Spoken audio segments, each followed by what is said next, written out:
Hopefully we will go interactive in terms of questions and answers and comments, but we will see also if one of the audience prefer to type their questions, we're happy to accommodate that too. So we will start by the first presentation entitled Managing a Utopia, Dwelling in the Late Portuguese Empire, 1945 to 1974, the case of Guinea-Bissau. The presentation is by Rui Aristides Lebre from the University of Coimbra, Portugal. He's an architect, historian of architecture and spatial planning, a lecturer in the Department of Architecture at the University of Coimbra, Portugal. His work focuses on developing a social history of modern Portuguese architecture, elaborating on the key connections between political discourses, government practices, and architecture production. He was the winner of Geoffrey Cook Award for the best paper during 2018 IASTE conference. He's a member of the Architecture Design Collective, TIL. So now I would give the floor to Rui to give his presentation. Thank you very much, Rui. Thank you very much, Ashraf, for the wonderful introduction, and hello everybody, or good afternoon to everybody. I'm really happy to be part of this very interesting panel. Really looking forward to hearing your presentations. So let me just share the screen. Let's see.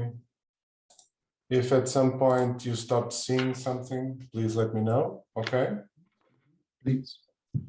So this is, I'm not going to repeat the title, Ashraf already said it. So, but this, I'm gonna say that this results from a postdoc research that I just finished recently. It's an open-ended research, so I'll be very happy to receive your comments, guidance, critiques, whatever. And it's conducted here in the University of Coimbra Center for Social Studies, with the supervision of my colleagues, Dr. Tiago Castelo, who is here, and Dr. José António Bandeirinha.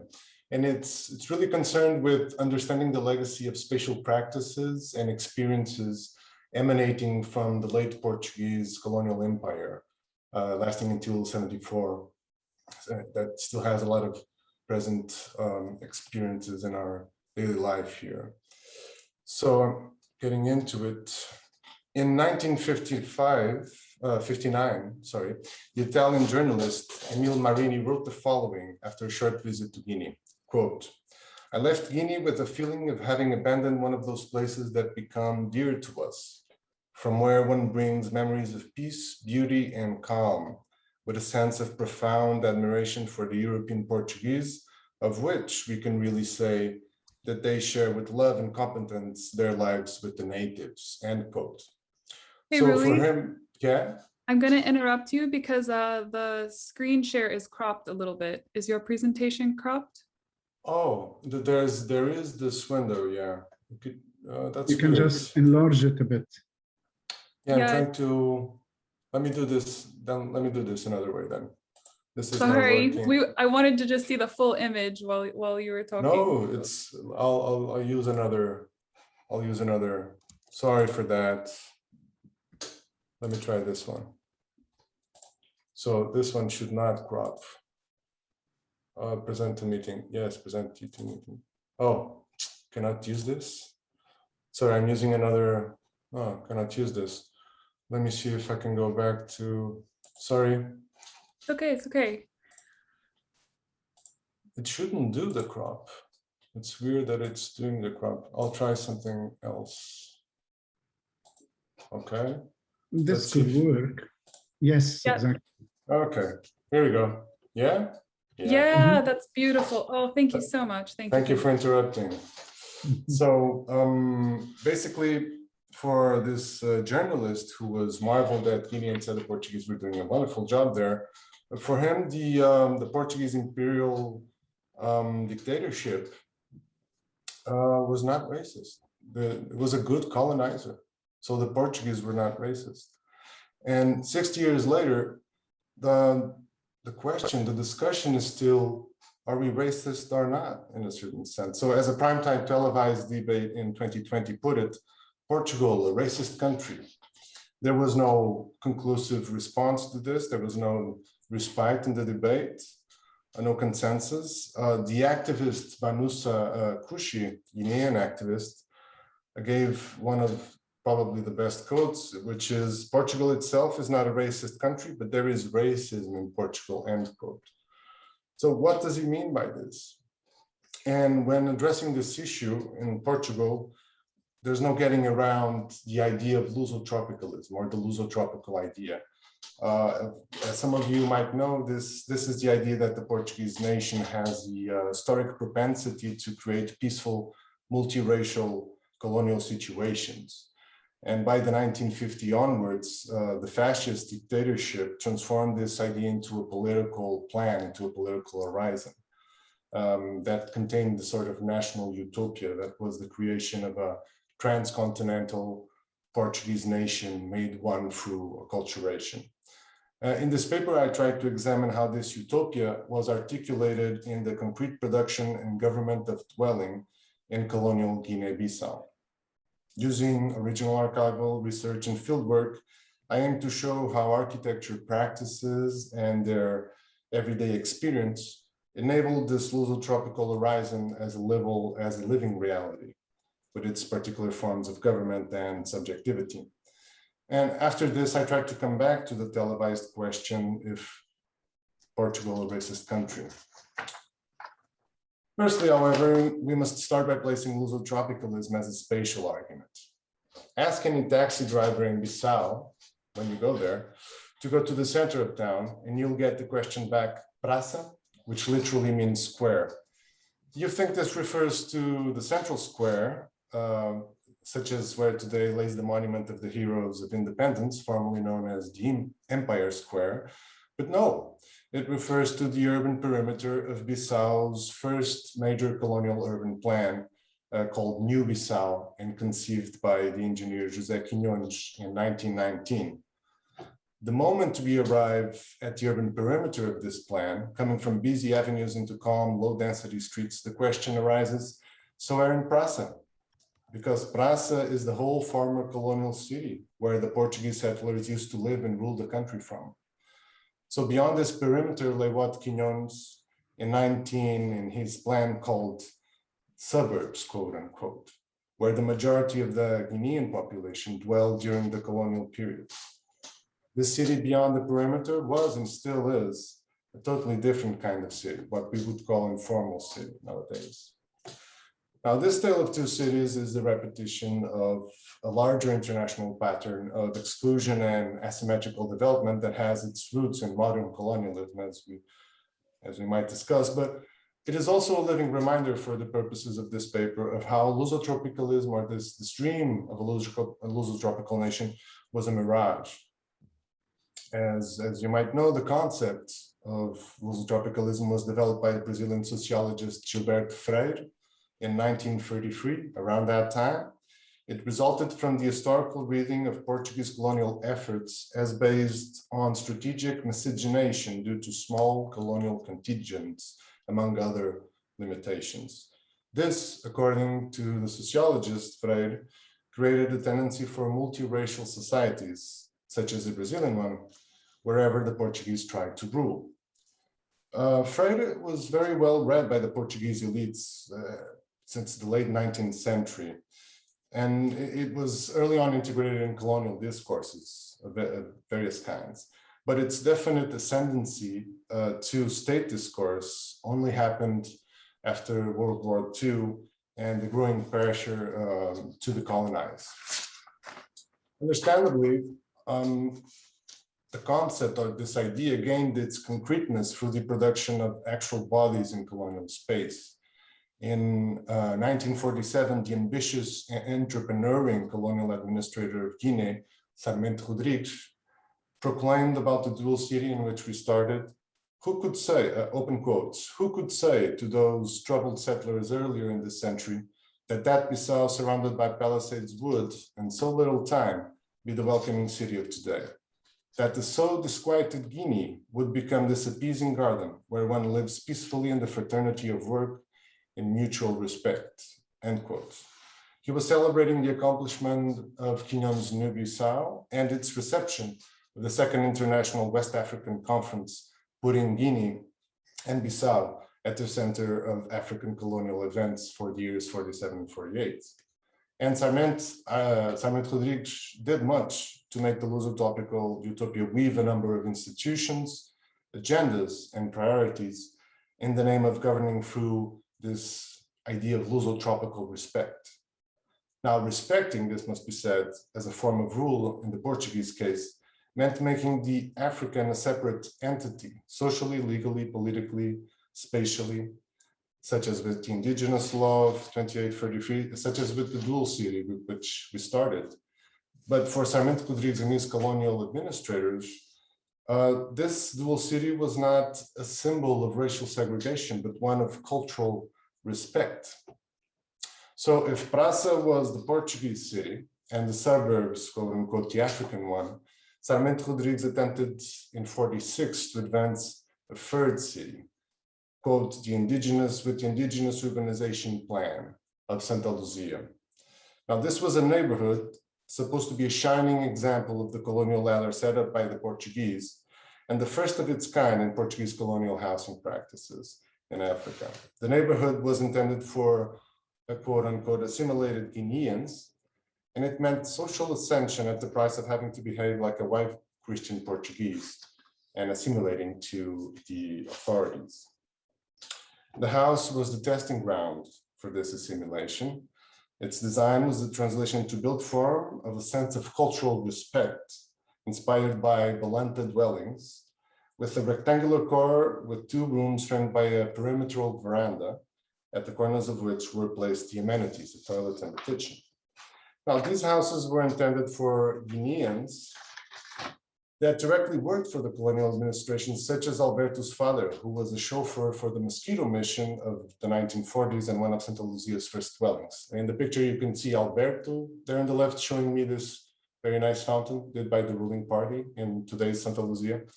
The choosing of this ethnicity, the Balanta, for framing the house model seemed to derive from the fact that it represented a then relevant portion of Guinea's population in colonial census, which helped a certain functional arrangement of the landscape in strict ethnical lines, as you know. But just as this categorization served the purpose of colonial control through a somewhat arbitrary selection, so did the functionalist interpretation of the Balanta dwelling for a somewhat arbitrary colonial respect that didn't actually allow for the growth of Santa Luzia's dwellers. Apparently, as soon as people moved in, they started altering the house. Since the surrounding veranda did not allow for repurpose or change, this implied subverting the spatial language of the neighborhood itself. The original grid of streets and lots was soon lost to a more geometrically attentive appropriation of the city. Only part of the neighborhood was built. The house model, inspired by this idea of lusotropical respect I'm trying to impart, was soon subverted by its actual use. It did, however, promote a Guinean elite that by small installments over time became proprietors of Sarmento Rodrigues' vision of New Bissau. This did not stop people like Alberto's father, for instance, from joining the independence fighters in the 1960s and choosing a free Guinea over a lusotropical one. Now, Santa Luzia tied, this is my point about this example, tied the lusotropical dream with colonial modernization and the creation of an African citizenship, an assimilated African citizenship. And for this purpose, the house deployed a relationship between ethnographic survey and architectural invention that would give many fruits over the years. In tandem with the urbanization plan, the Center of Studies of Portuguese Guinea, created by Sarmento Rodrigues, launched an ethnographic survey of Guinean dwelling custom in 48, becoming one of the few comprehensive surveys of common dwelling practice in the former Portuguese colonies. It represented the importance of governing by imagined cultural respect, and henceforth, the lusotropical utopia would tie anthropology to architecture in a close but problematical relationship. Now, international pressure and the growing organization of African liberation movements made the 1960s a period of colonial modernization. Colonial urban plans or urban development became a central issue, even though little was actually accomplished in the way of colonial housing, particularly regarding the African population. So while the 1960s was a period of intense Lusotropical propaganda and investment, colonial cities seemed in fact to be widening and the gap between indigenous and Portuguese to be increasing. With the promise of colonial modernization came, however, a new generation of Siam-inspired architects, highly influenced by a turn in Portuguese anthropology towards place and custom. And these picked up on the idea of doing modern architecture from a respect to cultural norms, using the Luso-tropical utopia as a kind of critical perspective. Now, an interesting example of this is the architect Mário Gonçalves de Oliveira, with a surveyor's eye or mind to vernacular things, observed Guinean traditional dwellings and attempted to summarize the rules for colonial modernization in 1961. Very close to the regime's Lusotropical discourse, the problem for Oliveira was the importance of advancing well-structured urban forms and neighborhood units for the, quote, beneficial policy of conviviality and development of pluriracial communities by us long practiced, end quote. He argued for the settling of more evolved, with a more valid culture Europeans, which according to him had to be a metropolitan minority of, quote, civilizing natives and non-natives, unquote. So apparently everybody had a hard time fitting within the dream of a Lusotropical empire. Now he had a proposal and it involved building house models that answer different, quote unquote, psychobiological personalities and neighborhoods that structured these in well-organized structures of influence, control, and proximity. I'm not going to go into the detail of the plan, unfortunately. But to attain this idea, urban planning and house design had to make the colonial city a sort of educational disciplining apparatus in which some people received good influences and others gave them. Oliveira's plan was never built. In fact, there was actually no construction of housing during the 50s and 60s, apart from the Ajuda neighborhood in 55 to house people in part of Quignon's suburbs, quote unquote, that had a fire there. So not much happened, despite the good intentions. Fernando Varanda is a good case in point, and he's actually much more critical than Oliveira in responding to the Ajuda neighborhood. Wrote a scathing analysis of Guinea's colonial housing efforts in '68. So he reviewing the two main housing models until then, which were Santa Luzia and Ajuda, he claimed these raised serious doubts about their effective working and replied to the needs of the involved population. Both models, Santa Luzia and Ajuda, were plans, in his words, of rule and square, more of a problem than a solution. And equally of note, he said, was the exclusion of Islamic ethnicities that constituted then and more so today the great majority of Guineans' population. So for him, the authorities were simply not using the house as a way to promote Lusotropical peace. He had a proposal which involved a more delicate attention to the plan and using the idea of the murança, or the traditional family enclave. It was also not built.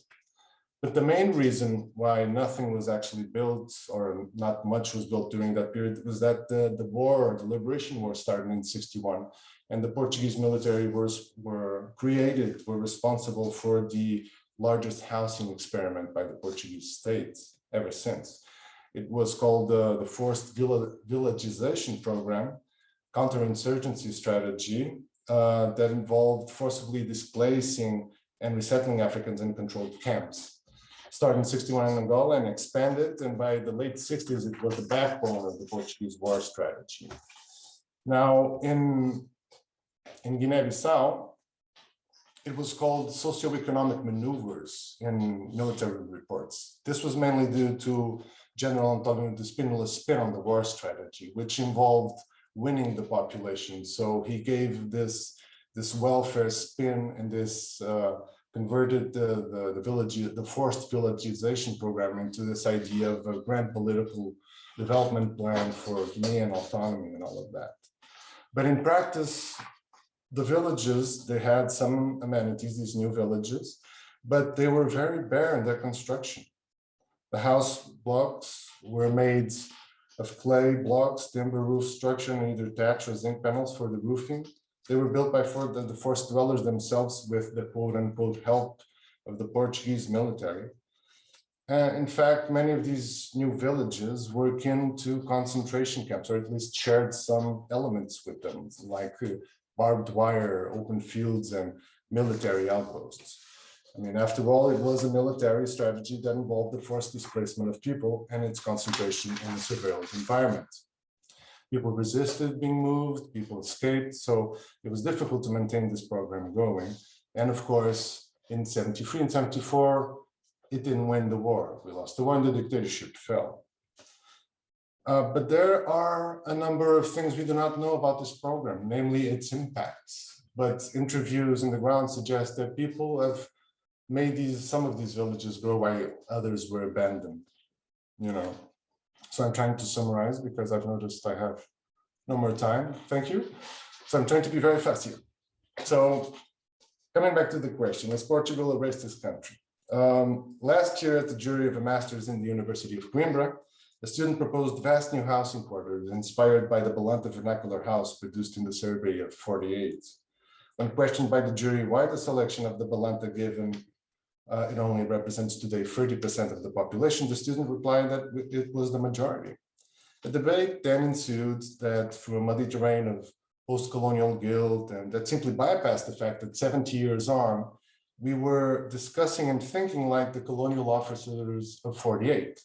So Veranda's critique was nowhere to be found, for instance, particularly his admonishing of the fact that colonial authorities had not designed for the Islamic majority.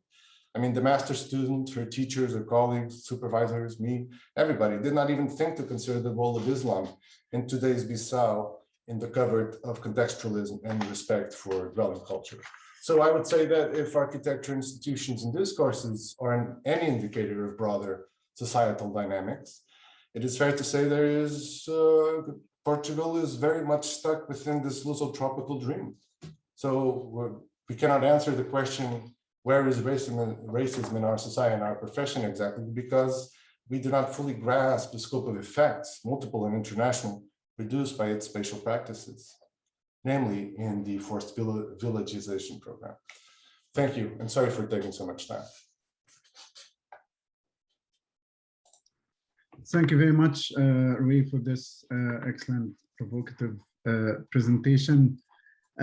We will move to our second presentation, Hybrid Place, the Tianguis and Sanctuaries of Guadalupe of Quetzalan, Mexico, by Tano Sancalia, University of San Francisco. Tano Sancalia is an associate professor in the Department of Art and Architecture, program director of the interdisciplinary program in urban studies at the University of San Francisco. He's a co-editor of a collection of essays entitled Urban Reinventions, San Francisco's Treasure Island, University of Hawaii Press in 2017. His most recent article is entitled Public Space and Citizenship in Mumbai, appeared in City Journal in 2019. So please, Tano, the floor is yours.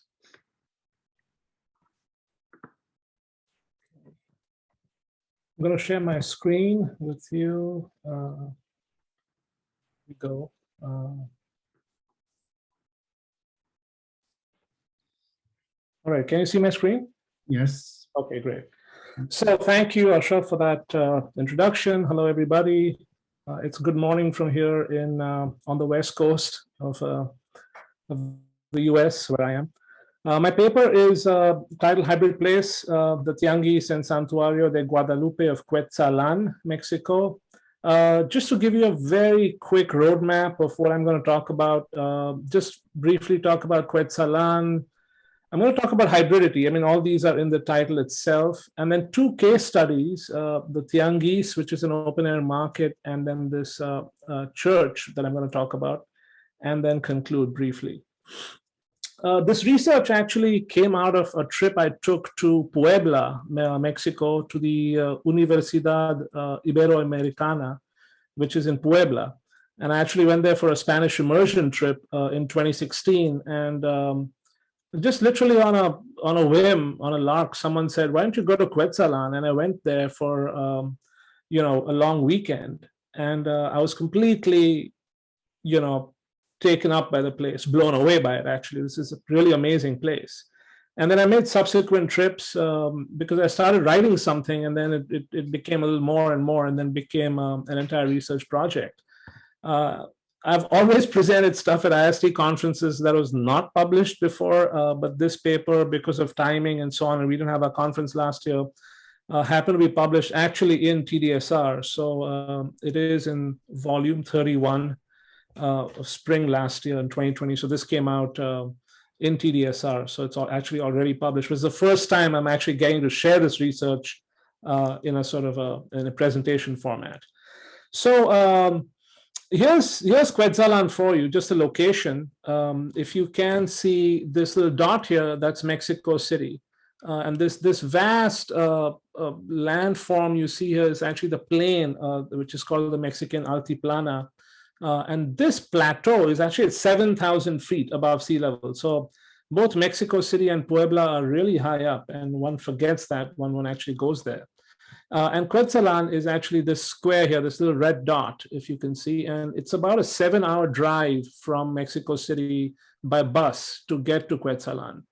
Quetzalan itself is about, it's on the downslope. So when I first went there, I thought of a hill town. I mean, that's how it was advertised. You can go to a hill town, and I thought I was going to go up, but actually you go from 7,000 feet and you start dropping down to Quetzalan. So that's the general location. This is Veracruz. Veracruz is on the eastern side along the Gulf, and then Acapulco, which is here. And this is an old route that connected the Gulf to the Pacific, which the Spanish used as a land route to connect. And Quetzalan and the area around it, Puebla especially, was along that land route that connected these two coastal cities and ports. Going to Quetzalan itself was, as I said, really remarkable. And this is what you sort of encounter when you go there, and that's why you're kind of really taken up by the place. And there was a book that a dear colleague of mine who's from Venezuela found just literally in 2019 in Venezuela, and he brought it back. And it's a Venezuelan poet who had also made this trip to Quetzalan, and he wrote a series of poems about Quetzalan in this book. And here I'm just going to read this because it's really beautiful. He says, "An extremely magical town with brooks as ancient as most ancient things upon this earth, with a pyramid that precedes the time of the Aztecs, with eaves that touch each other and narrow cobblestone streets, with churches of limestone walls and many indigenous people who still speak Nahuatl, with corners to daydream and people with big hearts." And so it's really interesting for me and sort of serendipitous that I found this little book of poems, and that how it reflected many of my own kind of observations and about Quetzalan. So going to the town itself, it's about 6,000 people, not very big, and you can see that's pretty much the extent of the town in this map you see here. It's about 3,000 feet, so you're dropping from 7,000 to 3,000 feet. It's extremely wet. It rains. It rains almost like every day of the year, and that's 120 inches. Where I live, it's about in the coast of California, it's about 30 inches. So you can imagine it's 4 times the amount of rain out here. And because of the rain, coffee became a major crop, and that has an impact on on this notion of hybridity and what I'm going to talk about. You also see these two buildings here. These were built in the late 19th century.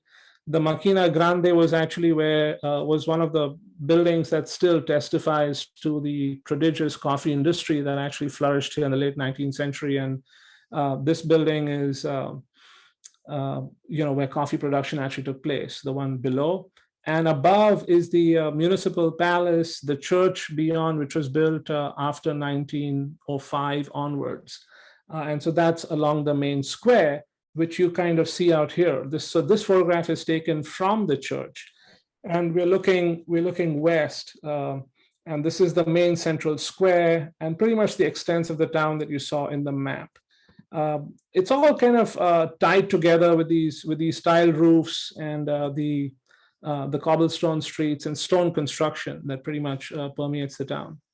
So while these images of architecture, etc., were really interesting, what I first came across and began researching actually in the town was the open air market, the tianguis, and that's one of the first things that I saw there.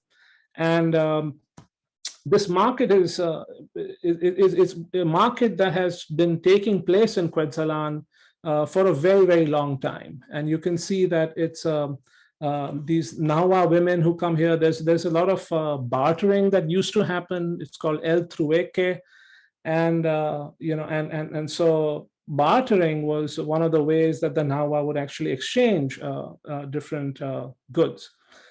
Subsequently, the Nahua used to also have their different festivals, dances, and so on. And many of these, and this sort of notion of this town as a sort of mix of old and new, which I'm going to really dive a little deeper into, is also what prompted the Mexican government to turn this city into, or this town into, what they're a part of their Programa Pueblos Mágicos, which is sort of this idea of magical towns. And the Mexican government, in a way, markets and promotes all the towns across Mexico as having this sort of magical quality to them.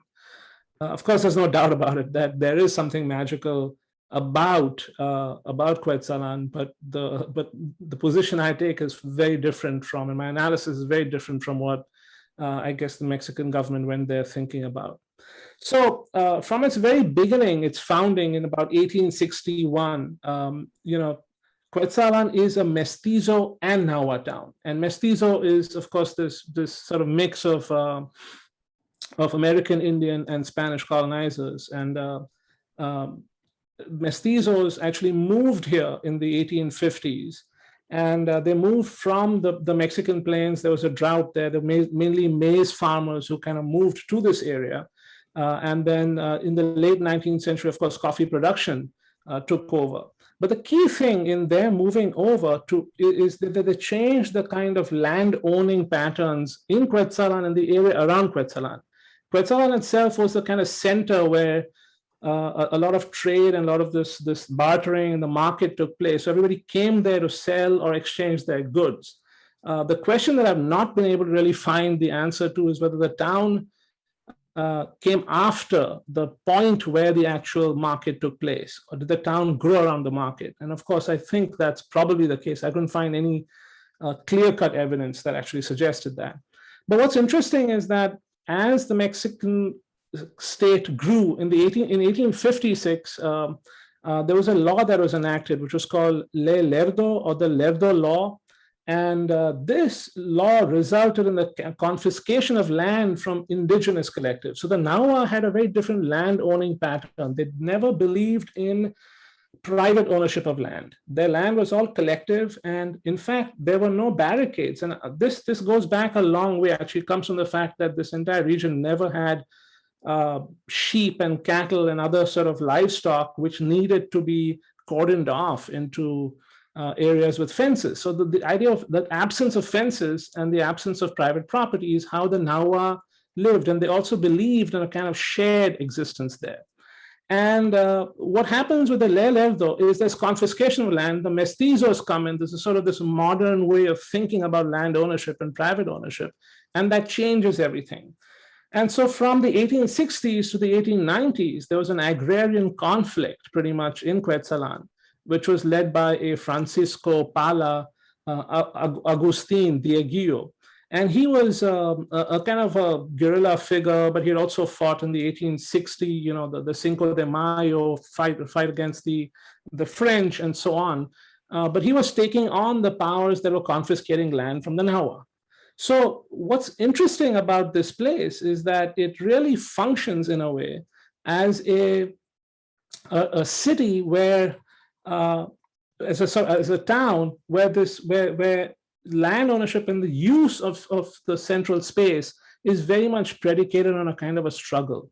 And it is that struggle that actually brought in some ways the Nahua, the indigenous folks there, their right to access the town. And that the fact that even though it was this 19th century town, it never had a fully mestizo or sort of, more of a Spanish European neoclassical identity. It always had this sort of mixed identity. And that's what struck me actually when I went there on my first trip, which was how it some ways was a kind of notion of what one might call kind of a multi-temporal heterogeneity. So it's a mouthful, but I'll get to it in a bit.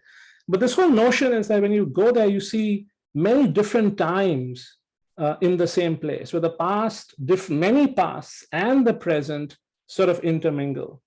And I always felt that as a subject, of the global South myself, having grown up in India, this wasn't alien to me. It was something that I related to. I had this sort of intuition. And then as I digged in and did my research, I found out, yeah, this is true. I mean, there is this notion of mixed time here, but it's not this facile intermingling where you just take two simple or two different cultures and just put them together, but it's a process that arises out of a long struggle, and social and political struggle. And so here you see some of the emblems of that. For example, San Francisco, who was the patron saint of the town, with a sort of a Indian headdress and so on, and the Nahua man here, and different aspects of lived space. So what I try to then really get into is the notion of how is hybridity, how can I explore this notion of hybridity, this notion of mixed times, where one is placed in several past and the present. How can hybridity as an idea be actually seen in the built environment, in sort of the concrete realities of the physical space around? And so that's what I began to sort of research and dive a little deeper into. So before I get to my those two case studies, which I'll touch on, the market and the church, I just want to give you a little bit of a sort of a map of hybridity and how I've been thinking about it in this paper. Of course, the first notion that hybridity is many different things, from syncretic religions to eclectic philosophies, mixed languages, and so on. Mestizaje itself is a process, the mixing of European and American Indian, and we see that in Latin America. But also this notion that hybridity is liberating. Homi Bhabha talks about that, that it's a politics of the minority, which is really wonderful.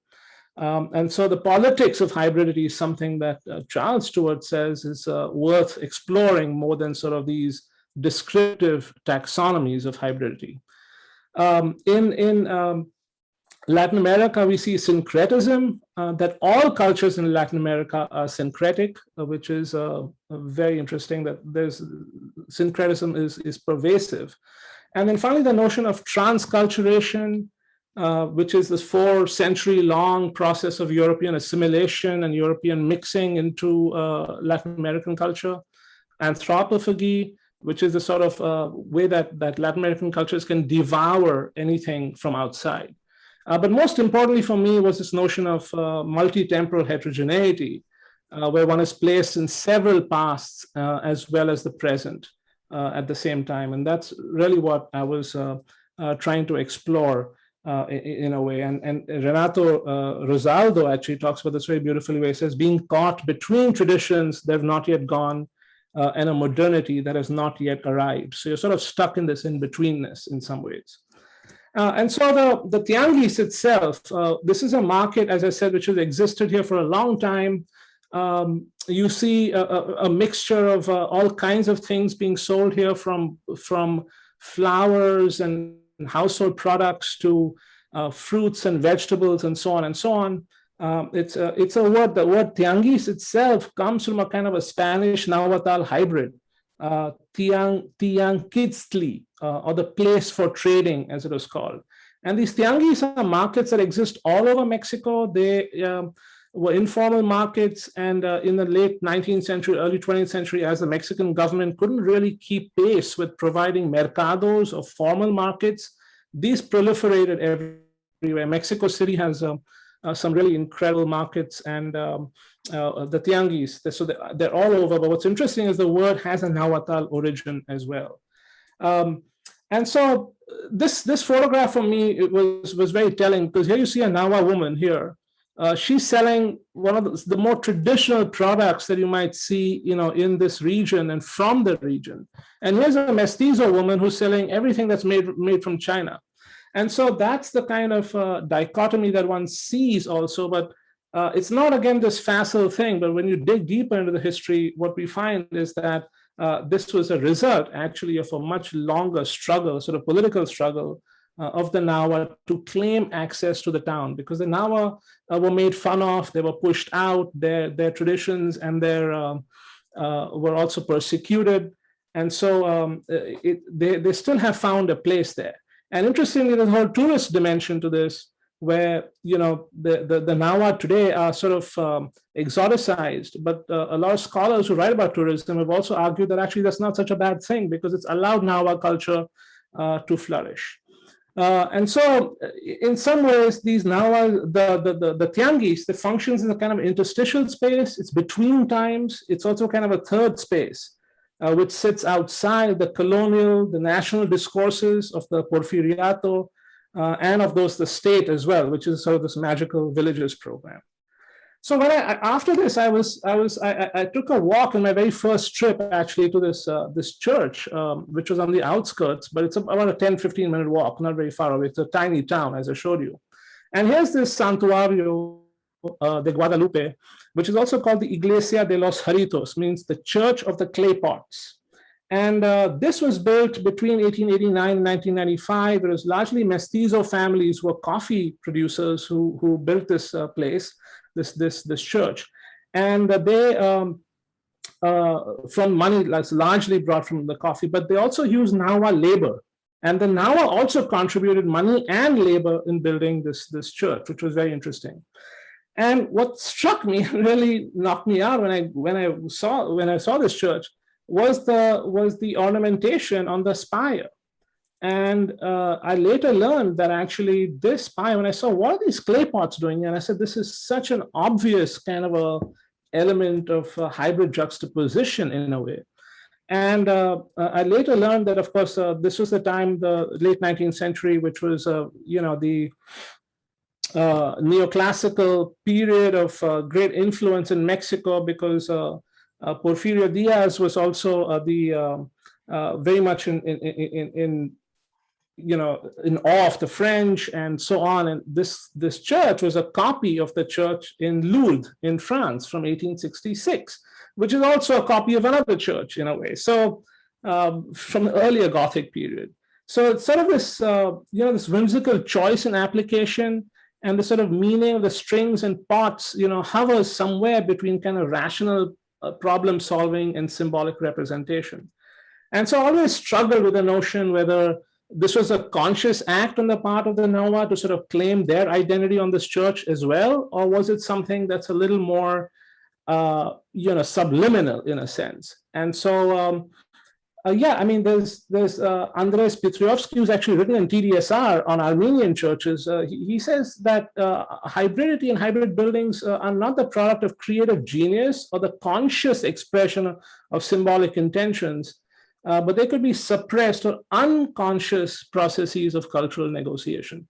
So it's a very interesting way of thinking about how these clay pots actually got there, and what they mean in essence. So this is the last slide, and I'm going to end in a minute. But just that hybridity, when you look at these two entities and you look at the history of the town, is the outcome of a long process of political struggle. It's realized in the negotiated space of the Tianguis, where oppositions and differences may remain unsynthesized. Hybridization in placemaking, or hybrid identity of places, thus produces a resiliency in the very tensions it supports. And so you can use a sort of a botanical analogy about coffee or other plants and how they become stronger when they hybridize. And finally, I just want to point out that it is this in mind that in a way what I found here was a kind of a organic relationship between the church and the space, and how both came together in a way to sort of point to this contentious socio-political history of Nahua mestizo interaction, which eventually produces this notion of hybridity. Thank you. I'm going to end there. All right. Thank you very much, Danu, for this excellent presentation, which takes us actually from the context of Guinea-Bissau to the context of Mexico and Quetzalán town. Now we're going to move to another context, which is the wider South Asia. And the new presentation, or the third presentation, is called Provincial Women as Provocateurs of Virtual Histories, Insight from South Asia, by Shandana Yousaf. Dr. Shandana Yousaf is an associate professor in the School of Architecture at the University of Utah. She is the author of Broadcasting Buildings, Architecture of the Wireless, on the Wireless, 1927-1945, MIT Press, 2014. Archipedia, Utah, that's Virginia University Press, 2016. Her current book is The Resonant Tone, Sufi Shrines in Indo-Persian World, 250 to the present, focuses on architecture interventions in agrarian and pastoral contexts. So please, Shandana, the floor is yours. Okay, so I'm going to thank you everyone, Ashraf, for hosting this and everyone coming to the talk. I'm going to show some more parts to continue Tanu's idea, and I want to make sure that my screen is as yellow as possible to kind of convey the fluorescent qualities of the area that I'm talking about. But I want to start with this idea that when actually we started writing the abstract for this conference, which was a long time ago, we envisioned a dialogue between Meena Rajgopalan and myself on the need to giving the idea of virtual traditions a temporal depth. But my interlocutor is unable to attend, so you will be only hearing from me. Meena and I have been writing side by side almost for a year in a virtual library that we have created over the Zoom, because we live in two different parts of the United States. And I'm actually developing, as Ashraf mentioned, a monograph on the sensory agency of women in South Asia. And it's not 250, it's 1250. There's no Islam in 250. But from the 13th to the 18th century, by looking at women's entanglement with Sufi shrines in Pakistan, while Meena is finishing a book on Begum Sumro in the from 1750 to 1836, an architectural patron who rose from modest beginnings as a dancing girl and to become an independent ruler of a prosperous territory in the 19th century North India. I want to start by making 2 points, 2 quick points about the limits of the idea of virtual media, which we are probing in this conference. One, for all the PR talk of the Silicon Valley about the access, border crossing, global connectivity, and transnationalism of the world fostered by digital media, my project has actually been very restricted to case studies. I started by thinking about Indo-Persian words, but I now am only working on Pakistan. And she is only working on within the current borders of India. Unlike the historical actors that you can see on this slide, this is actually a current picture, but their predecessors who could do the border crossing, and the people that the women that we're studying I can't travel to sites and archives in India without giving up my passport to let me travel easily to Pakistan, Iran, and Central Asia. And she cannot use Fulbright or AIPS or any other grants for international research in Pakistan. So this anecdote about our very real truncations of histories and knowledge production that happens due to contentious borders, despite all the global connectivity, right? So the second point I want to make is that the social actors that our projects familiarize us with bring into questions the claims about the unprecedentedness of virtual traditions. For a while, we believed that the digital revolution could lead to the democratization of knowledge and decolonization of theory. But as Rui's paper kind of already presented, still the fact that some world is still considering whether colonization can be described as aracial or non-racial is like mind-boggling, right? So we hope to discover and develop new archives after kind of digital turn, that we would provincialize the European canon of art, but it has somehow still continued to be actively invisibilized and devalue women geographies and subaltern groups, oral societies that Tanu discussed, and actually even Rui discussed, right? And informally educated people. Their art and architectural intelligence has not crept, so even though it has come up into the conference world and publication, I feel that it has not really crept up into the design studios or disciplinary nomenclature enough. We're still stuck on Le Corbusier, right? And so the archives historically organized by men for men remain old-fashioned and riddled with observational bias of literate men of this Silicon Valley, right?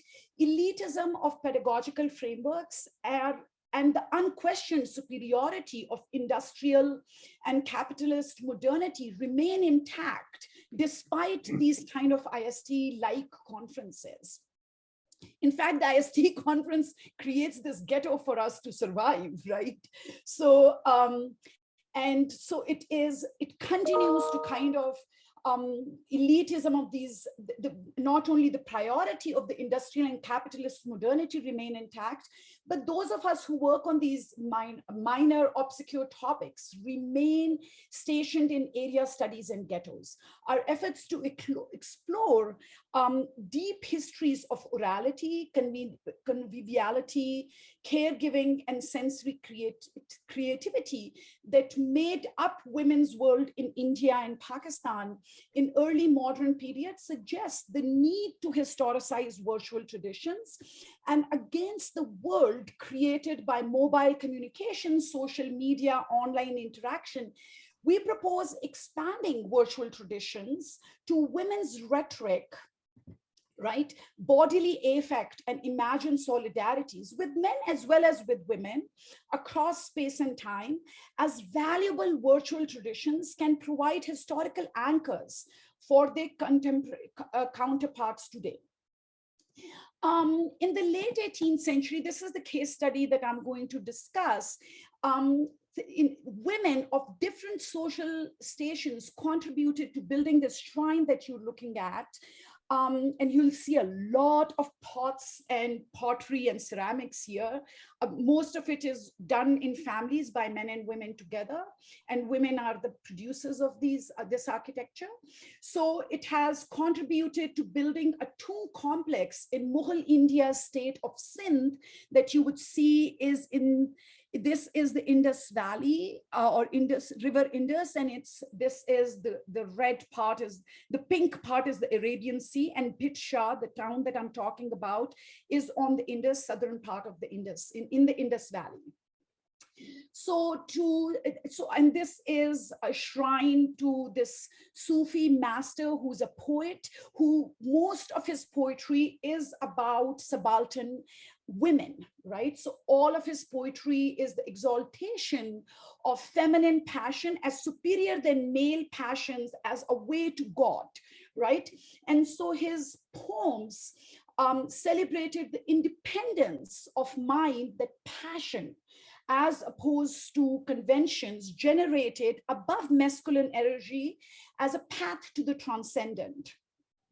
When he died, his female followers broke rocks, they made bricks, they carried materials through pots and painted ceramic tiles to build his tomb, commissioned by another woman, Gulamai, a Kolharo queen, right? She, I don't have paintings for Gulamai, but I do have her tomb, which I'm not sharing on this project, but she was a prolific patron of public works, inns, hospitals, and mosques. And she was Shah Abdul Latif Bhattai's very loyal devotee. Gulamai had started out as a famous professional singer who went around in rural communities in this part in the 18th century and had pledged allegiance to Bhattai in her youth. She participated in musical festivals at his spiritual retreat and singing his poems and dancing with such emotion that left a deep impression on Shah and the audience present. So she was one of the several muses of Shah. Poets and poetesses, village women and peasants came all over from India, from Central Asia, from Uzbekistan, from Iran to come to witness in the small village, right, her poems.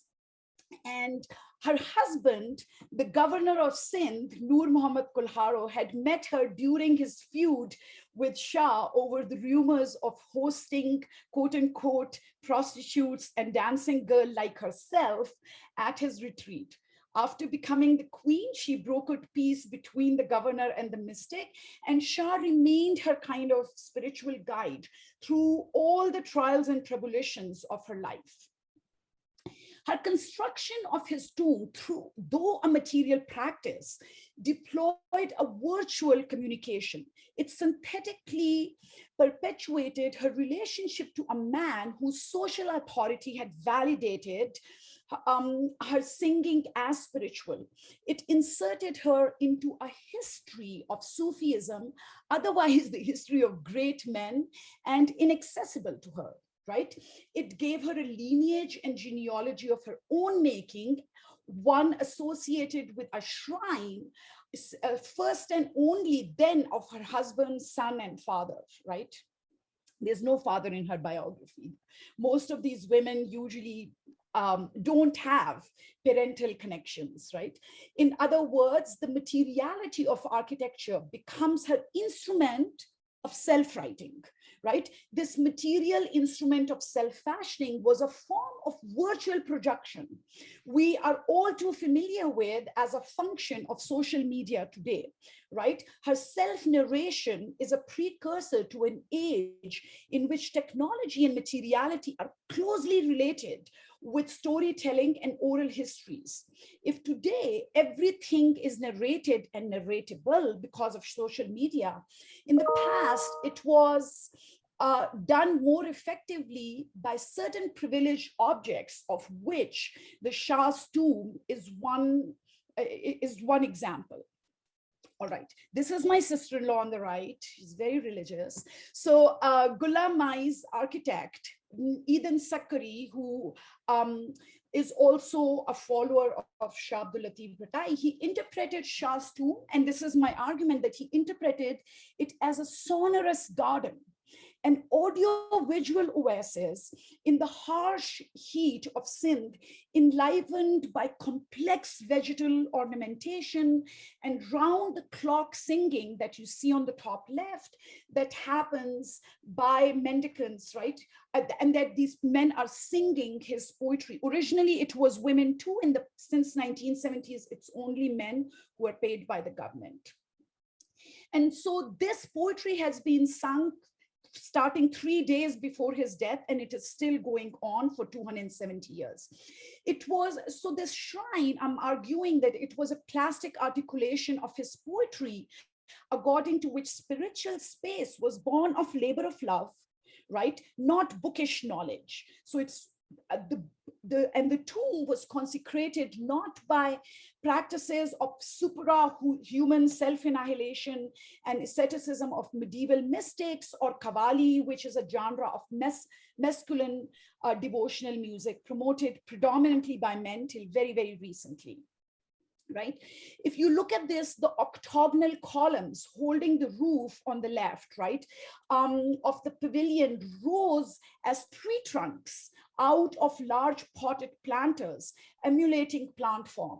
The walls were built out of meshwork of surfaces comprised of shallow niches. The fret tile work from the nearby village of Hala, also the birthplace of Shah Abdul Latif Bhattai, filled each niche with cobalt, blue, turquoise, teal, fern green, and white bouquets, like these bouquets of flowers that were decorated in elaborate vases, right?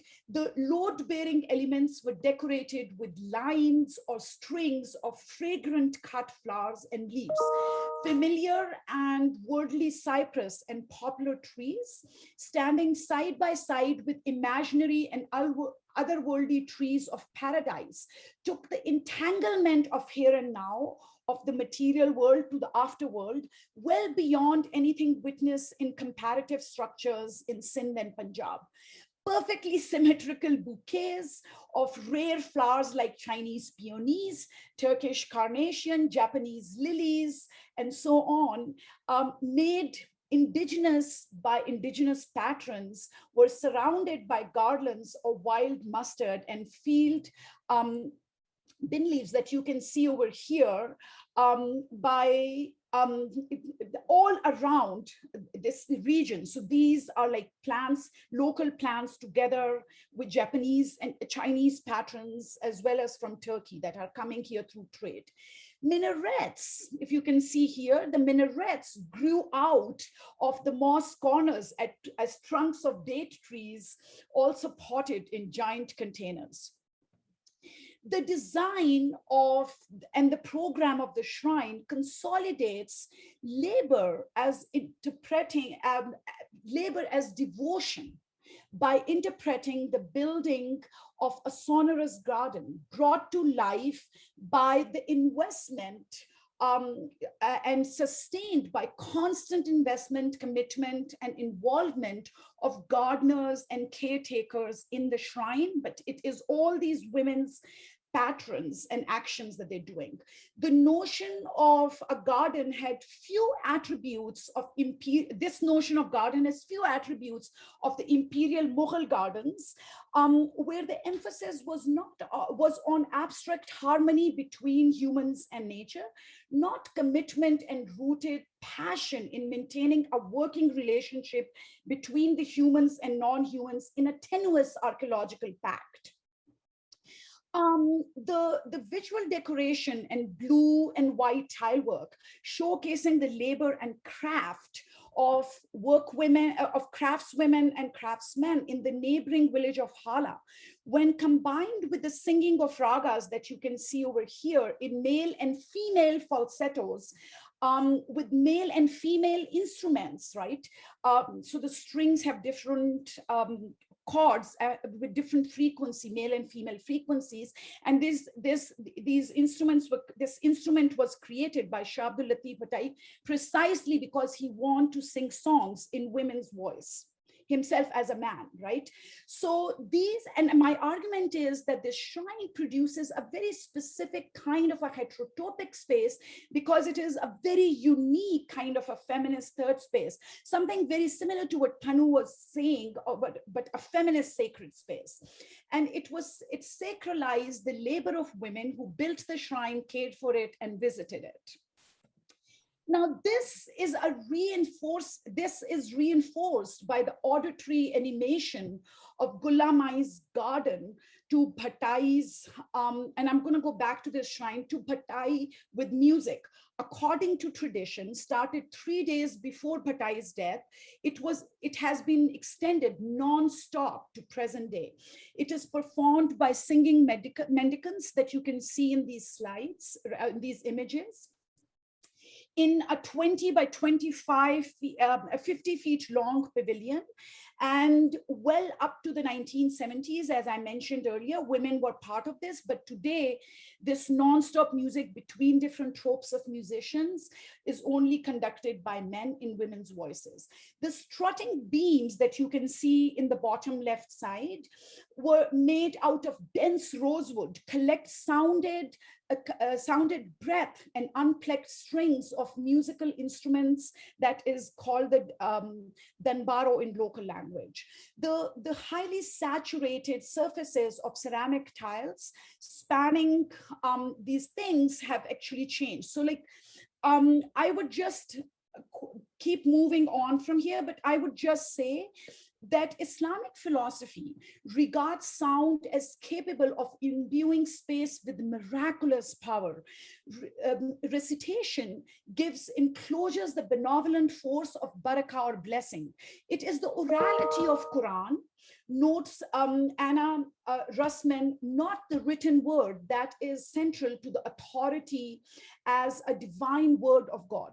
Sound of Quran has value and potency independent of meaning. Listeners accrue merit from just being in the space where Quran and Hadith are recited on these things. But in this case, it is Bhattai's poetry that is doing this, right?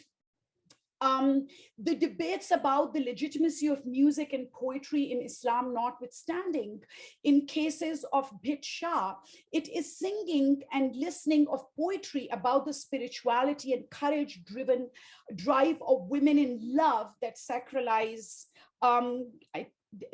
just to give you some examples of these, right, that actually the sonorous garden is created.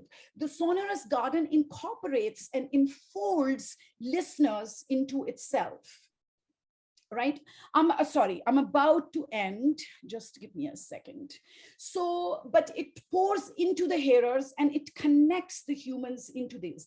So by conclusion, what I want to say is that loudspeakers, cassette sermons, podcasts, radio and television broadcast, living stream over computerized PA systems have upended the power of situated landscapes currently that have historically served as instruments of construction, knowledge, and belonging for female devotees of Bhattai.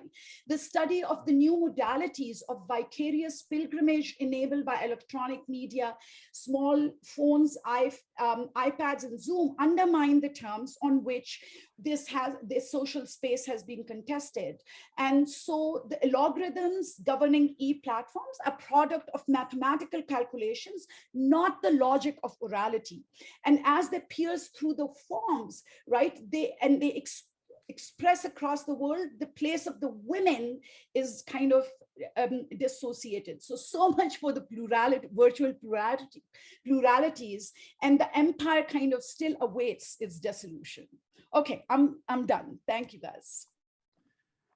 Thank you very much, Shandana, for this really excellent presentation on the notion of, I would relate very much here to the idea of democratization of knowledge and whether virtual practices would enable that or virtual traditions.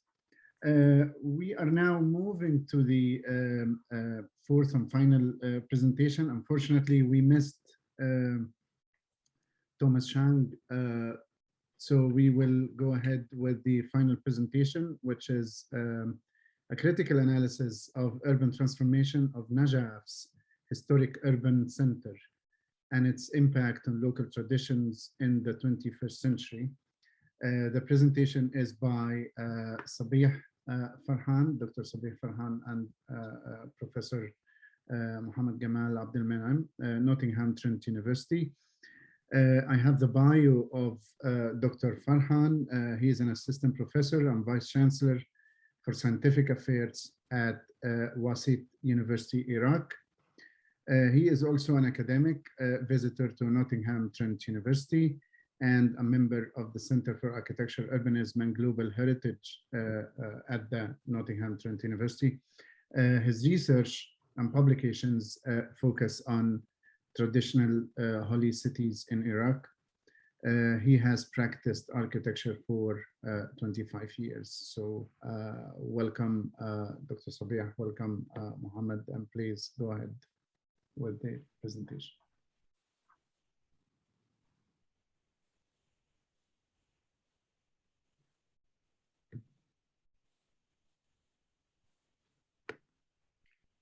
Dr. Sabih, you are on mute. I can share it from my side if you are finding it a problem. I am happy. Thank you, Professor Jamal. Thank you, Professor Ashraf. Hi, everybody. Our presentation, my presentation with the Professor Mohammed Jamal as Professor Ashraf mentioned before. Our work about the critical analysis of urban transformation of Najaf's historic urban center and its impact on local traditions in the 21st century. The holy city of Najaf is a sacred city for the Shiite Muslim in the Middle East that was built around the shrine of Imam Ali bin Abi Talib around 9th century. And known for religious schools, mosques, and great cemetery. Due to the influx of religious pilgrimage and tourism, the old quarter of the city and their sacred spaces have been subject to many urban changes and development projects over the past few decades that result in demolition, removal, and the construction of wide boulevards into its historic fabric, changing its nature. Concern about the changing nature of the historic city and those of its identity as sequences have been well reported among architectural and urban scholars. We try in this study to analyze the changing nature of the city's historic urban center during such a transition towards a modern economy driven by its religious tourism and what it has on everyday lives of local communities. And we try to answer the question, what the factors affect this change and how such as a modern economy are affecting not only the built environment and its fabric, but more importantly, the traditions and cultural heritage of local communities. This study relies on critical analysis of a planning department report, such as the urban renewal of Najaf's urban center, the Old Town, by the Ministry of Municipalities and Public Works in Iraq in 2011, which provide insights, the idea about the urban fabric of the historic city center and its transformative master plan and changes over time.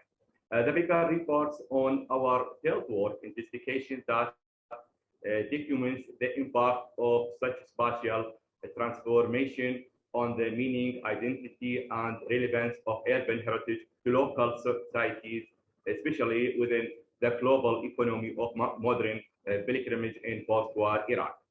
It reports on spatial analysis and surveys, including interviews with local authorities, architects, planners, decision maker, religious scholar, residents, and people who have visited the city frequently. This figure shows the current land use in the old city of Najaf. We notice from this figure the interference of residential use with commercial use and destroying the urban fabric.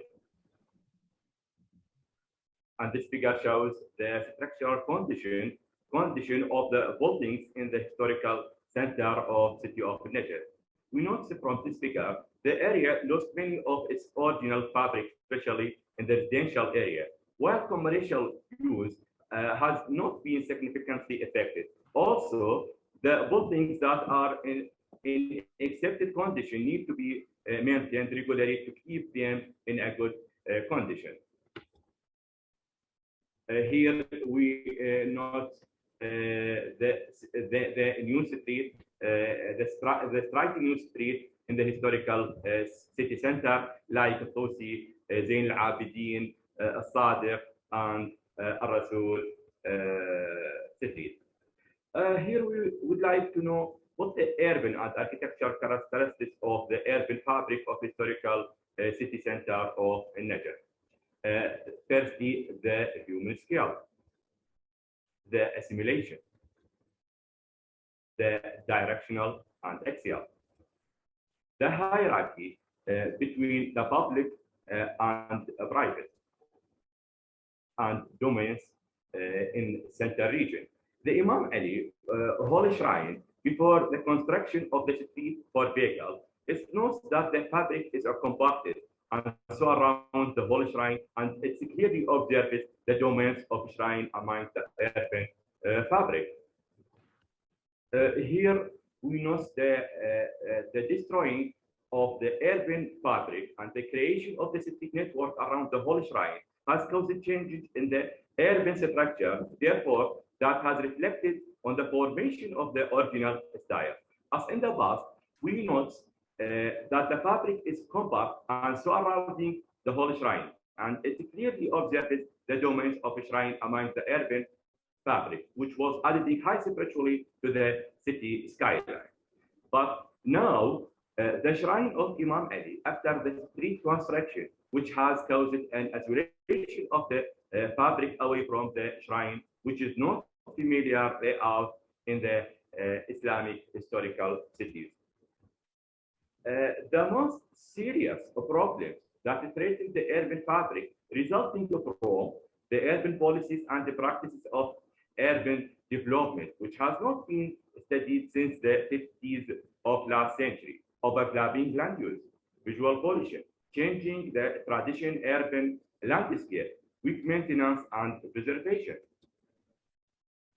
This area image showing the urban fabric in historical center of Najaf. And we note here the destruction and removal of a fabric around the shrine, which has led to appearance of texts of the Holy Shrine and dealt with it as an evidence building.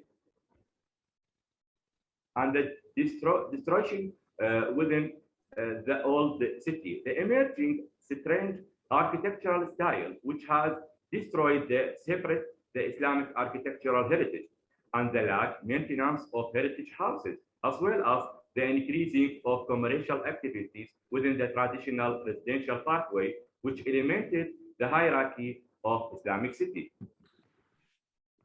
The visual pollution in the main streets of the old city, like the Rasul and the Tosi street.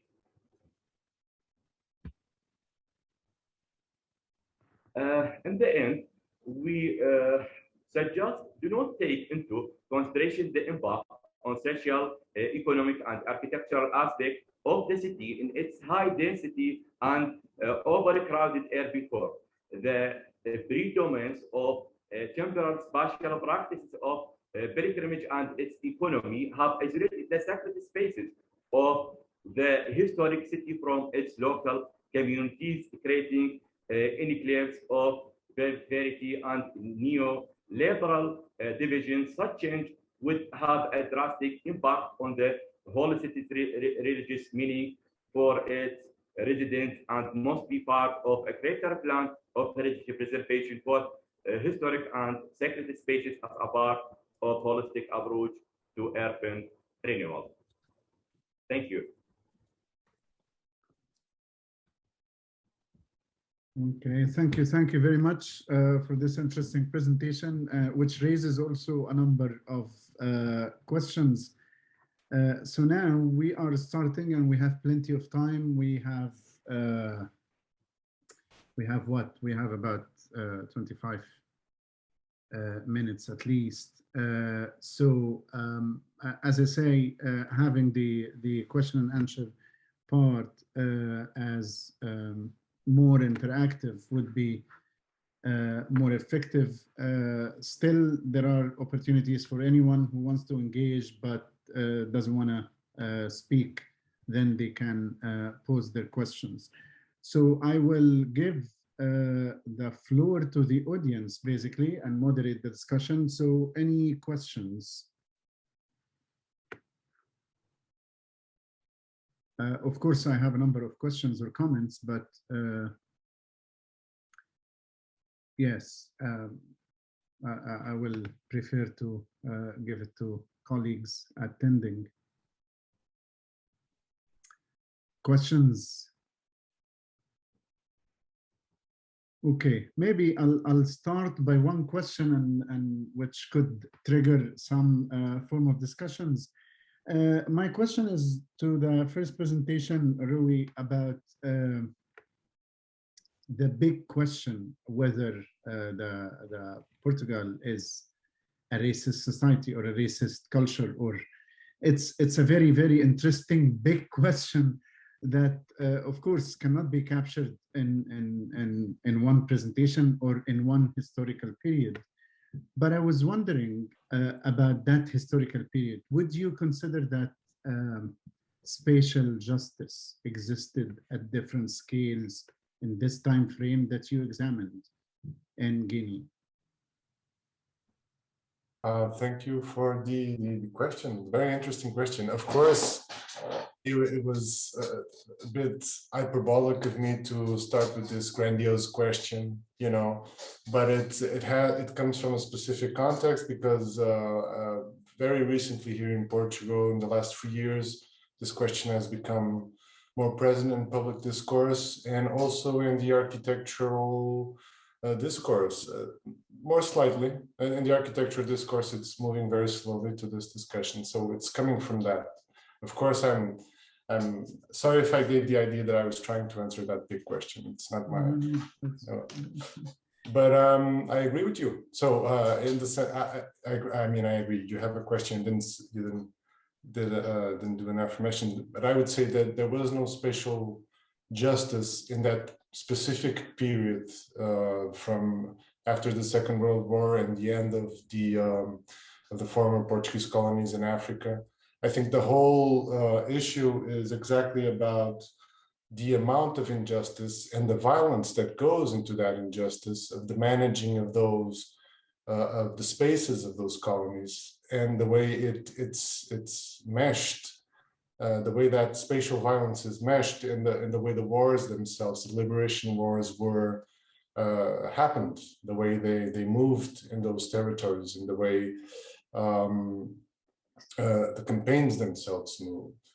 So what I was trying to point out is that there was this lusotropical idea was embraced by Portuguese colonial agents, professionals and authorities and just normal white Portuguese settlers, I guess, that there's this idea of fraternity, of Sarmiento Rodrigues, of living in peace, and we were promoting these housing designs that were attentive to cultural details, but in the end, they were very few. They didn't actually, their objective was not actually to give justice or to give equity, was just to manage this population in a certain divided sense. And they became fewer and fewer as we come up to the war, and then when we reach the war itself, this massive program. I didn't say this in the presentation, but the military program of resettlement involved about 2 million Africans. So to put this into context, this is about 20 to 30% of the populations, the combined populations of Mozambique, Angola, and Guinea-Bissau. So this is massive. And a lot of this program is described as giving welfare and promoting development to Africans. But in some situations, this happened for sure.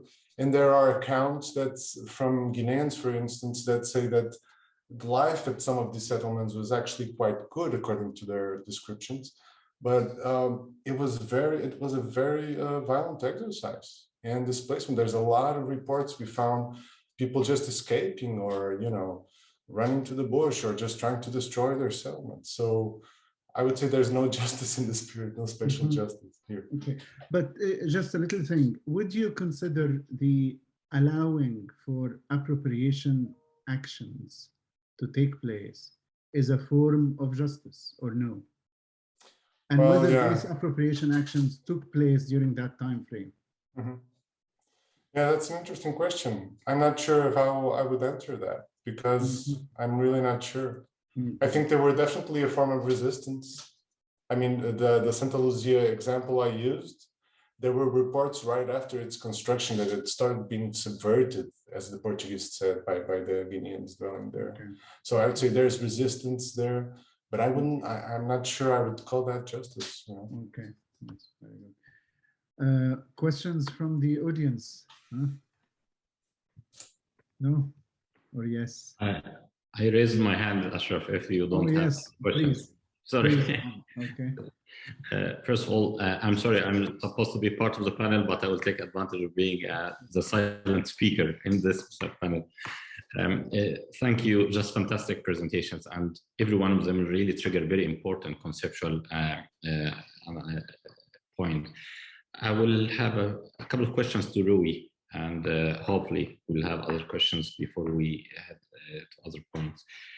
I became accustomed and familiar with the Portuguese notion and consciousness about colonialism in Africa, and have been put coincidentally in a position where I can review lots of work on that. And there is a big funded programs I'm trying to look at this legacy in a way more toward democratization, equality, and notion. But what struck me in your presentation about the conflation between racism and colonialism, and they are both distinctively different, from the point that colonialism is a rational process by which they want to regulate certain management processes, as you highlighted rightly in the housing scheme, and it was clear in one of the posters why to encourage people to house there, because it's controllable in such kind of grid housing, while in the poorest, and it's just uncontrollable. While racism is a kind of an ideology. And I think just what is your take about this conflation in the Portuguese psyche? It's just trying to move away from colonialism, try to put it as a kind of enlarge it, or just perhaps take it out of context and become racism, to judge yourself, to become overly self-conscious. And to a certain extent, just this kind of two different notions, I think they are at play today in the Portuguese culture and research. So just I would like to take your view on that, and then a small question, but later. Great question, thank you. And I totally agree with you. It's two different things, racism and colonialism. But I am of the mind, or of the opinion, that in Portugal, we cannot separate the two. So if we're discussing racism in our society, usually, I mean, for sure you're familiar with this, most discussions regarding racism in our society start and usually end up in recent colonial history. Because, and this is a key point about this Lusotropical idea, is that it kind of glossed over the fact that we maintain one of the longest colonial empires in Africa by specifically in the late 19th century and early 20th century, creating a managerial form of racism, or said in other words, making racism work through a number of institutions and measures and ways to govern. So this idea of this Lusotropical idea of we create peaceful societies because we respect, because we mix, is actually just, it was a cover, it said very simply, it covered the fact that we had very specific laws like the Indigenous Law 2833, and before that, and then a number of other laws after that, that specified in very fine print, you know, what an indigenous was supposed to be, what were their rights, and they were very, very separate from white people, white Portuguese rights. So my point is that the whole late imperial phase of Portugal was highly racist. Racism just kind of penetrated various forms of government and even various forms of professional thinking, such as in architecture. But this is a discussion we still need to make. In Portugal, I would say we're very early in this discussion. So I find it very difficult to kind of pull it apart, pull racism apart from the actual history of managing bodies, of putting bodies into laws, then of enforcing this on the field, you know? I don't know if I answered your question very well. Yes, absolutely. No, thanks a lot. Very, very insightful. Thank you. Okay, thank you very much. More questions? Okay, if we don't have questions, I have also. I think Shundana went. No, I have a question, but I think before me, Muiho had a question. Yeah, Please. yeah, I have a question. Mhm. Beyond racism, I find out that the sexism is actually much more subtle, especially expressed in both the Sultana and the the part on the church, Mexico church. There was so much work done by women in all sorts of architectural decoration or work. And it had never been recognized or celebrated. Nobody mentioned it. Now, it persists even today.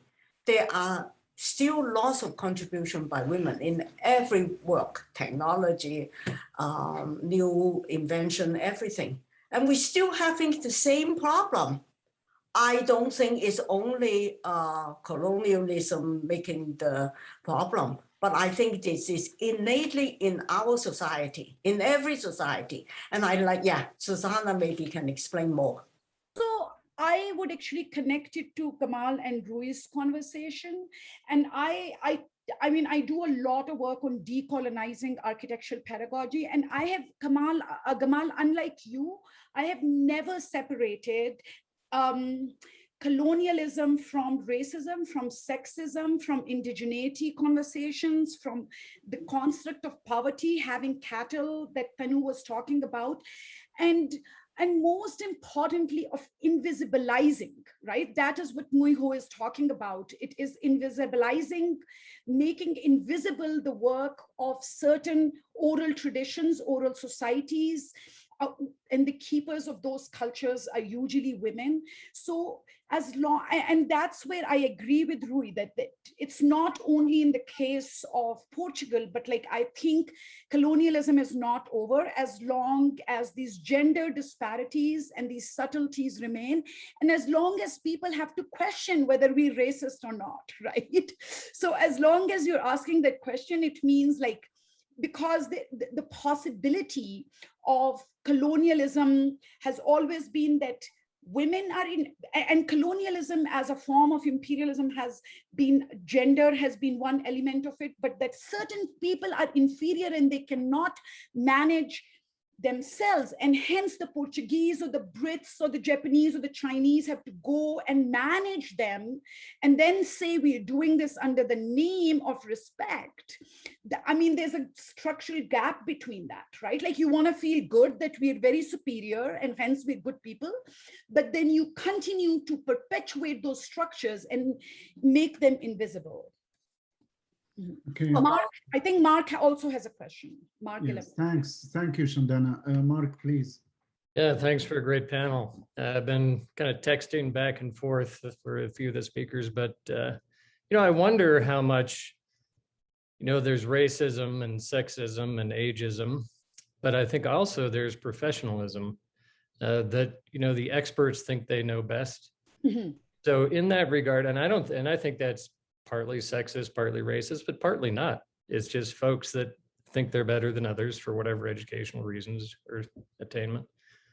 So I'm curious, Tanu, for you, we looked at a case with Zocalo, the town square, that looked very much like it came out of the laws of the Indies as a Spanish colonial model.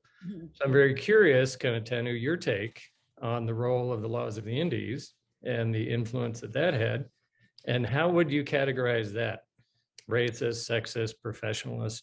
What role does the law of the Indies play in the research that you've done? Yeah, thanks, Mark. I don't think there was much to do with the laws of the Indies there, because the laws of the Indies also revolved around the application of a military. There was always a presidio, or the military presence there. And there wasn't much of a military presence in Quetzalán. So Yeah, I mean, the model of the square was kind of there, you know, of course, by the 1860s, very much there in Latin America for a long time. But it didn't have, I don't think it had much of a bearing, and my research didn't show that it was modeled in particular, you know, on the laws of the Indies. Yeah. So, yeah, go ahead, Mark. I just wonder, I mean, you mentioned this idea of hybridity. That was a key part of your talk, which was very good, that evolves over time, you know, over centuries. And then the idea of the square just seems to be natural, but nothing is really natural. Yeah. Agency involved. And you're right. I mean, it could have been something that they were very aware of when they started laying out the town and, you know, at least laying out that main square.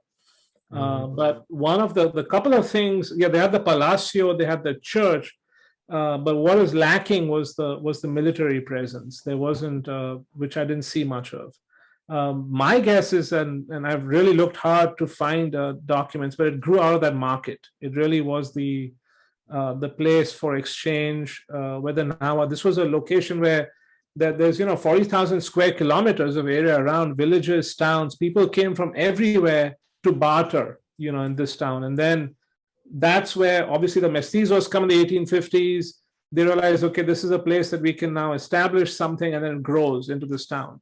Of course, not natural as such, but yeah. So I think that's the reading that I had of the place. Well, Ree, your presentation also opened the idea of military imperialism, and I think that was quite intriguing. And when we look at the idea of a projection of power, whether it was the British Empire, the Portuguese Empire, the Spanish Empire, today the American Empire, and how they build their camps, moving from disorder to order and trying to put that order in place, I think was really striking. And how you found those images, Rui, was fantastic. But I want to bring it back to the conference theme on virtual traditions. So both for Tanu and Rui, how does what you're doing kind of relate to this theme of the virtual? Maybe Tanu, we'll start with you and then Rui. I mean, in my case, I guess it would be largely with this Mexican government program, which they started about 20 years ago or a little bit after, which is the Magical Villages program. And so that's the sort of creation of this virtual tradition, which was online, which is the way I was like kind of drawn to this place. I was in Puebla and like had this long weekend, and someone told me, go to Quetzalcoatl, don't forget it. I go online and I see this amazing photograph, and I'm like, I'm going there. I take the bus, and of course in the beginning I was a little wary of going. A 7-hour bus ride was a bit daunting, but then I took it. So tradition is through government agency, through these programs, is virtually packaged for folks to look at and consume, and then draw tourists into these places. So definitely in that sense, but that tradition is highly problematic in the way it's constructed, in what it's based on, and so on and so on. And what I try to do is sort of problematize that to an extent, in my research and in my paper. But I think that's how it might connect to the theme: is a government agency, marketing, expressing it online, and so on. And apparently it worked for you, because it got you there. It got me there for sure. All right, Ree, how about you? Yeah, I guess I relate with the conference team with the idea of simulacra, I guess, or the idea of living within a certain dream of reality. I was trying always to focus with this paper. I was concerned on trying to grab this lusotropical thing beyond its intellectual discourse, because it has a long history as an intellectual discourse. And I was trying to see how it actually molded living experiences and expectations and inspirations and professional guidelines. So in a certain sense, I was understanding this lusotropical, I was tackling the lusotropical utopia as this virtual reality that the Portuguese have created for themselves during this late phase of the empire, to help them deal with the fact that things weren't going very well, that they were against what was actually going on in the rest of the world, So it's as simple as that, I guess. It's a bit far-fetched. Yeah. Well, what's been intriguing to me is seeing in your presentation and several others the image or the virtual, the rendering of what an empire or what an advocate or what an agent wants to see, and the reality that's built on the ground. It's oftentimes hard to find what we wanted and what was built. So I think that was one of the highlights for me, and both looking at your plans and looking at the renderings, elevations, and then what was built. So Mark, if I may jump in very quickly, there was one more thing that was interesting, is that there's a Richard Haley, who's he's a anthropologist who did a lot of research in that area. I was in correspondence with him, and he told me that in one of the dispensaries, like one of the pharmacies in Quetzalcoatl, there was a photograph of the church from Lourdes. So speaking of virtual, there's sort of this photograph, under one of those glasses on a table, and somebody had, in the late 19th century, sent a photograph of that church to Quetzal that had survived there. And that's what they copied, to make this church. So again, virtual was also maybe perhaps operating in that sense of creating copies, across space, across time, in interesting ways.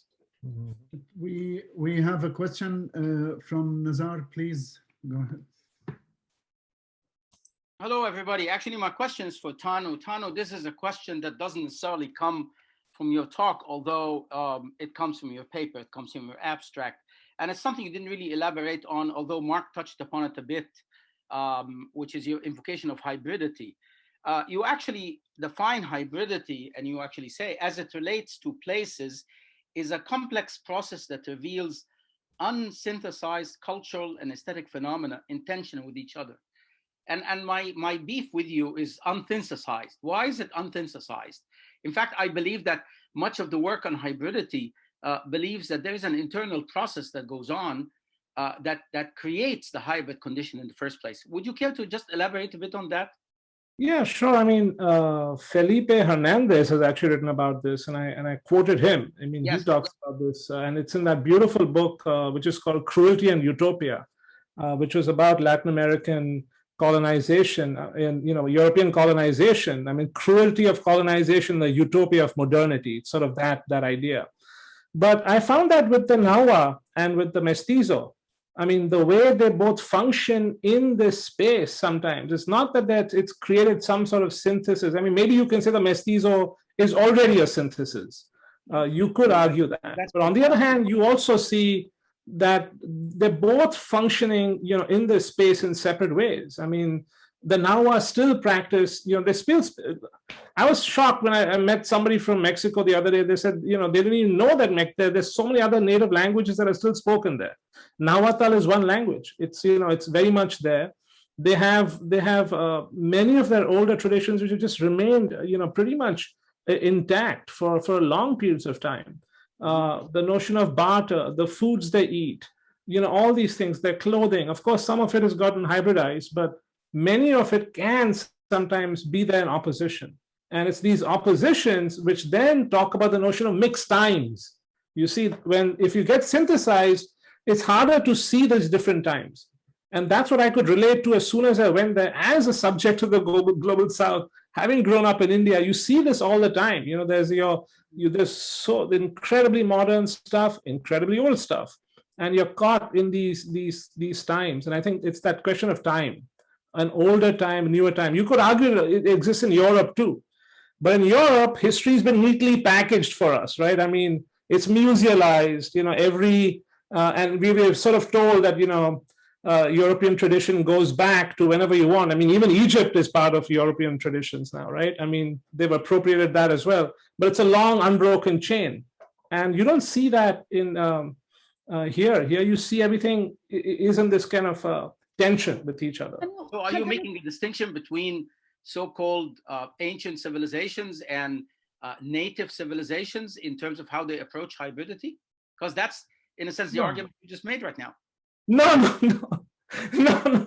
I didn't say that. I'm just talking about the long history of how European history is viewed. I was veering off. So forget the European stuff.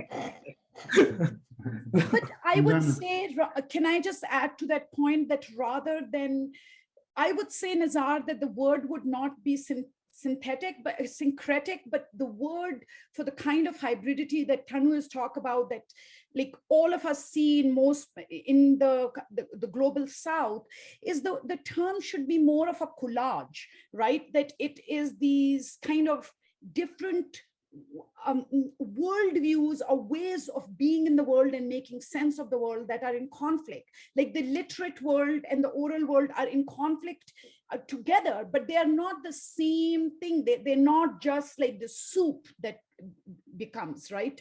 That there is a tension and there are these boundaries, and the whole is made from them, that tension, rather than saying it's only Portuguese or it's only men or it's only women. So like, or it's only this color versus that color. So, and there's this notion of stage authenticity, right? I mean, the Magical Villages program, we have lifestyle malls, nostalgic places, theme parks, and I mean, IST has tackled, all these forms, for a very long time. And what happens in these spaces is that, you get 2 or 3 differing cultures that are brought together and like a pastiche of different elements that then presented as some kind of, hybrid form. But what I'm arguing is that you can't create this kind of authenticity by just bringing together different things and saying, oh, these are now synthesized into this new form. But actually, they're in opposition with each other. They're struggling, they're fighting, they're coexisting, they're jostling, like in a street. And that's what's producing the hybridity, which is far more interesting than something that's brought together as a pastiche and then, presented. and I actually see it as a contested space, right? Yeah. That it is constantly the contestation of space, either by gender or by class or by traditions. Culture. Yeah.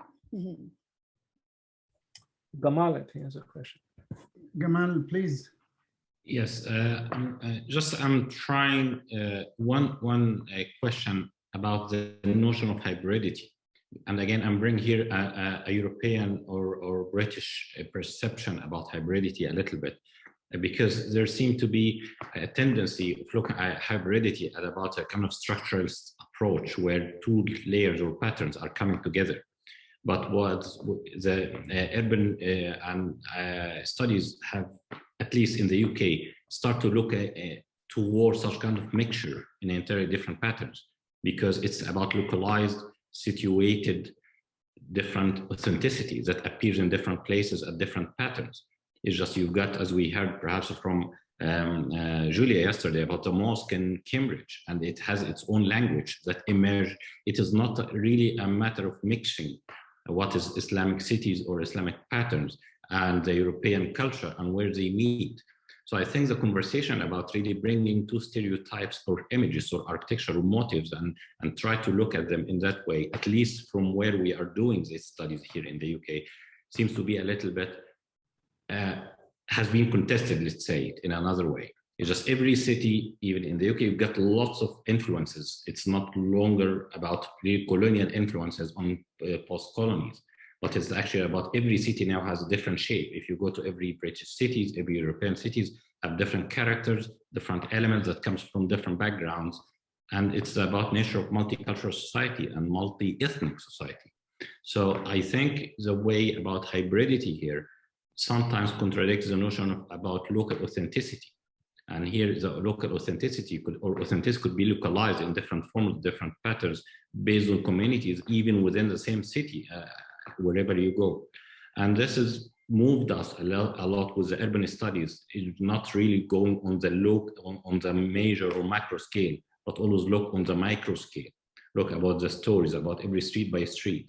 It's maybe an exhaustive process, but at least it moves us a little bit away from the major big umbrellas of cultures that I think, or at least from what we have been investigating, it just moved a little bit from what is European, what is British, what is Mexican. It's just we tend to be moving a little bit further from that.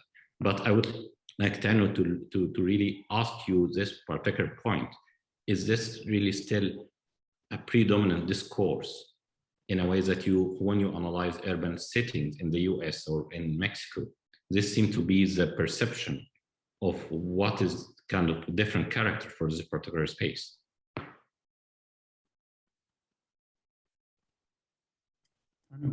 So when we look at US cities, do you mean? Wherever city, I know that in your case studies in Mexico, I think this is still the major perception about what is the European or American influences, or just there's still different perspective of how to study it. Yeah, definitely a big European influence where I was, this particular town that I showed you, it's very much based on neoclassical architecture from the 19th century. And that became kind of the dominant theme there. Yeah, I didn't really understand, Kamal. Sorry, I'm like no, that's my mistake. My mistake. Oh, it's okay. I'm sorry. Yeah. But yeah, Tiago, and I saw Lindsay's hand up, and then I had a question for Shundana if I can later on. But okay, Tiago, please, Tiago. We have Tiago and Iaste. Hello. Hi, thank you. I was actually reminded because of Gamal's comment right now. This is a question for Tanu. I was reminded of Sarah Lopez's book on remittance houses in Mexico. Did you see that kind of effect on social space-time in Quetzalan, or is it not relevant there? How does that complicate or add to your argument if there is that kind of influx of capital and kind of aesthetic sensibilities coming from the US? More from mass-produced goods. So there's a whole, I mean, the entry of capital and the entry of globalization is largely through mass-produced goods. And so you see that in the marketplace, where maybe even 30, 40 years ago, I mean, and I heard these stories about a mass at the church where the candles, used to, are even now coming from China. So they were joking about how that used to not be the case, and they were melting at different levels. The candles from China versus the candles which were made, in Mexico. But yeah, Tiago, I think you see the infusion of capital, the infusion of globalization, largely in mass-produced goods. The program, the Pueblos Mágicos, that has worked in the sense of cash transactions, banking, ATM machines, so all that sort of cash infrastructure that then comes into a town like this to help tourism and promote tourism. So definitely in that sense, there has been an influx. Thank you. Lindsay, do you have a question? You raised your hand, and are you there? Okay. So I'll just have a comment on hybridity. And I think what creates multiple interpretations of hybridity is that when you study something, it's very different from designing for something. So if you're studying hybridity to understand the complexity and the different layers, whether of time, ethnicities, people, and all of this, probably you generate an understanding that is complex and that is wide in perspective and in content. But is it something that we design for? And if it's something we design for, then we tend to abstract it and simplify it in terms of just few variables so that designers or planners can play with in terms of generating forms or generating public spaces and so on. So I think seeing it as something to discover and to investigate is richer than seeing it as something to design for. So just a comment. Okay, more questions? Yeah, I mean, I just had a quick one for Shundana. Shundana, I think I put this in the chat with you too, but the self-narration versus, what is, how you're narrating now, the building itself.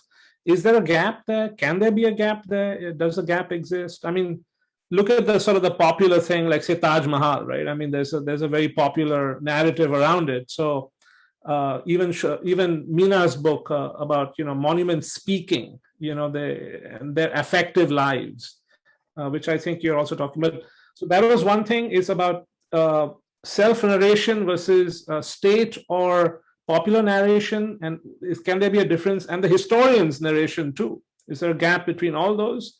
And the second one is between intended space and lived space, because you had all these or conceived space and lived space, because you have these beautiful photographs of the singing, of the people hanging out, your sister-in-law there, it's all become, it's different now. So is there a tension between those two as well, of how the Moscow is, sorry, the two most intended are now. You're on mute. I know okay, so we have 3 minutes. I have to finish in 3 minutes. So I think this idea of self-narration comes from the idea that usually the history of Islamic space is written usually from the top down. And I have been trying to do this subaltern history from the bottom up, and the tools that you have to use are different. And there is no way that I can fully narrate the stories of women without actually doing, then it will become an anthropological project, right? And I can do an anthropological project, but my goal is to do a historical project. And that means that I have to find the narratives of women from, rescue them from kind of histories that have been written by men, right? So that requires such an act of invention on my part, right? When I do it for other men, I never feel self-conscious. But when I do it for women, I feel a lot of self-consciousness. But also remember that this is an archive that is made of silences. So if it's an archive that's made of silences, to put things together is necessarily to become a narrator and be very conscious of that, right? And be very conscious of what your politics are, what you're putting it on the table. And that's my feeling that that's the only way to do that, right? But to tell the story of women and to it's the point of view. I was looking at Rui's presentation where the point of view always remained the colonizing subject, right? It was their stories of their ideas of respect rather than the view from below, which I took the view from below. And what it does is that it pluralizes, right? It pluralizes the narratives. I know I'm out of time. So it pluralizes the narratives, and that is all we can do. Right? It's not to say one narrative, it is to just multiply them. It's 18 hours. Yeah. The end. Okay. Okay, I think we are now exactly at 6 o'clock our time here in the UK. Thank you very much for the presentations and the speakers and the audience and the level of engagement. We really had an interesting sessions. Of course, we have actually the presentations generated more questions, so the presenters might be receiving emails with questions about their work and about their research. So thank you very much, and thank you for IASTA, of course, and NTU for giving us this opportunity to engage online. Yusuf, right. Thank you for hosting all of us. All right. Yes, thank you. Thank you for engaging. Yeah. Thank you. Thank you.